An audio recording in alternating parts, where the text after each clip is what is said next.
Olá, meus amores, tudo bem com vocês? Eu sou a professora Alane e você está assistindo a aula de língua portuguesa do projeto Aula em Casa.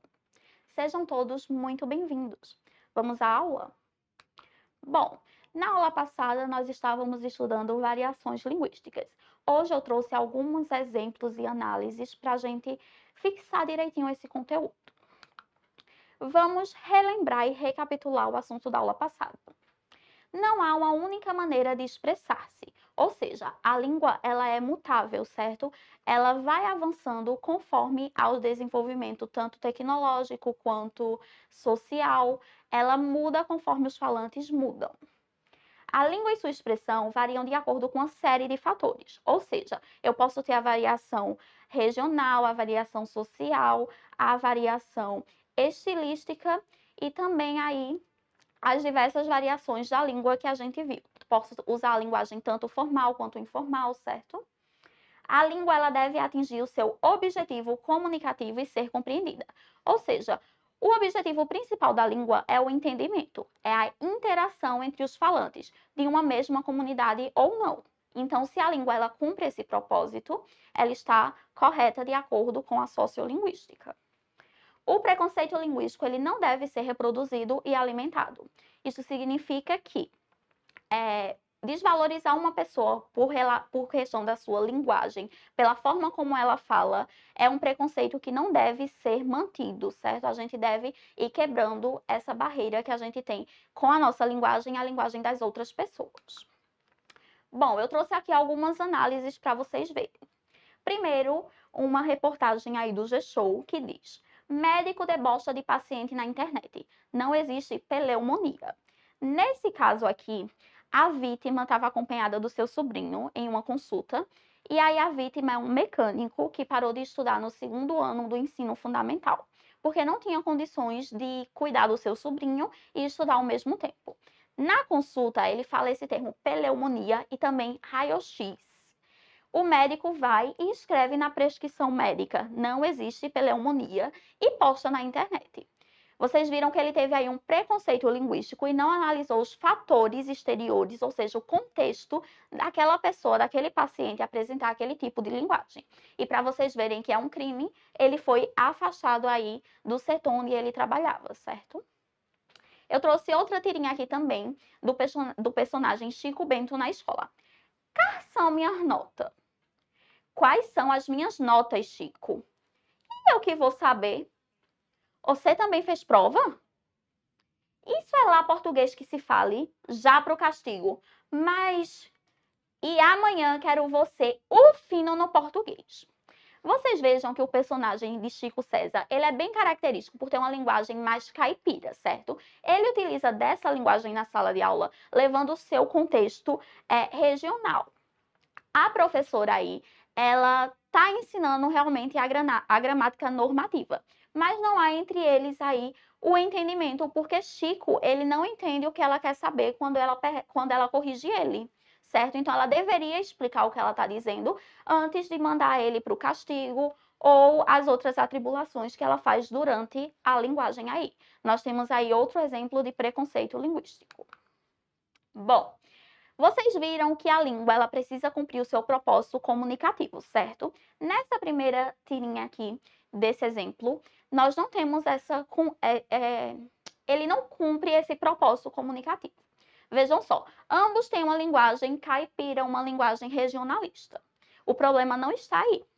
E aí, compadre, firme? Não, futebol.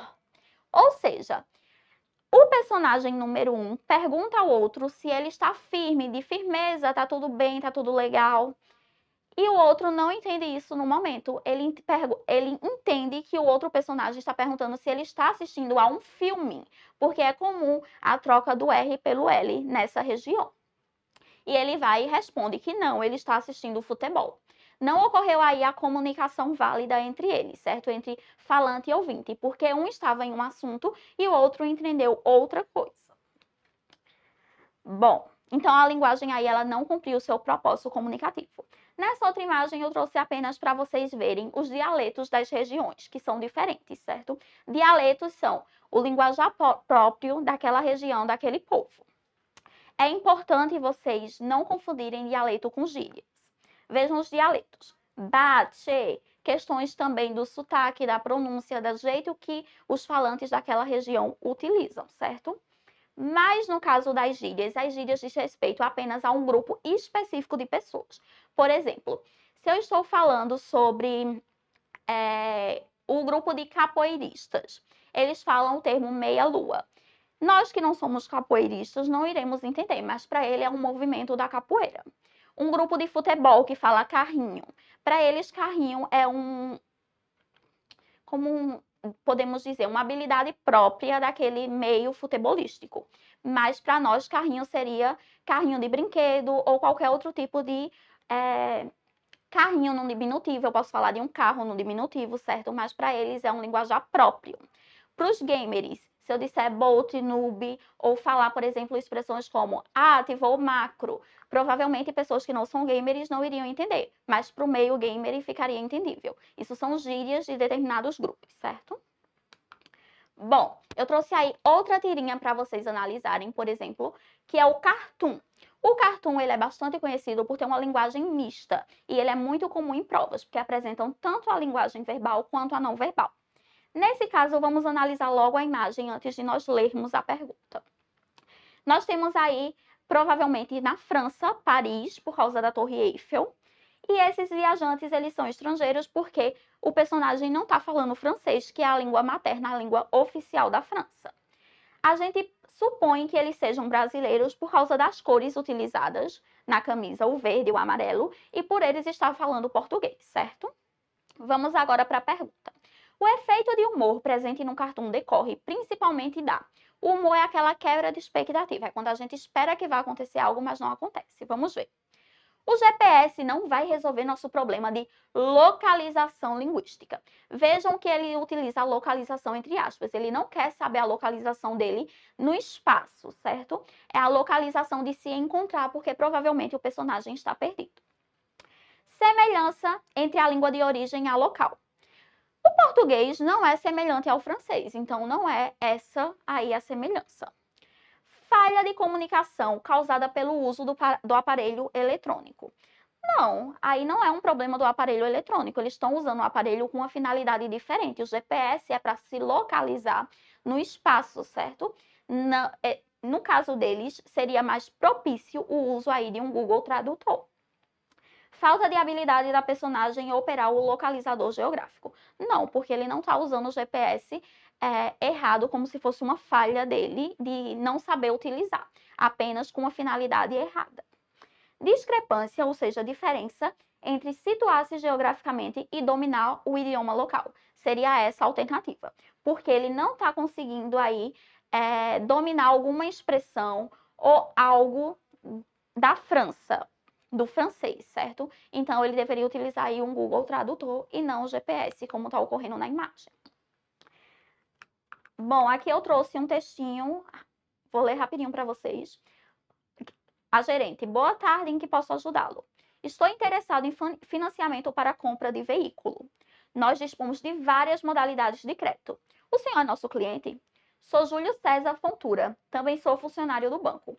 Julinho, é você, cara? Aqui é a Helena.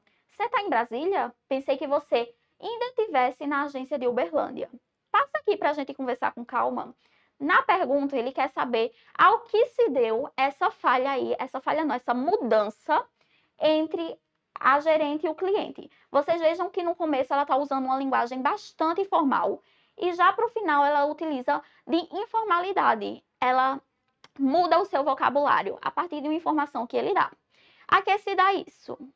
Ao fato dela conhecer o Júlio César. O Júlio César, a gente pode supor que é um amigo dela de infância, que ela tem bastante intimidade. Então, como eu expliquei para vocês, na variação estilística, a gente muda a linguagem por parentesco, por amizade ou por situações. Nesse caso, ela mudou a linguagem por conhecer aí o cliente.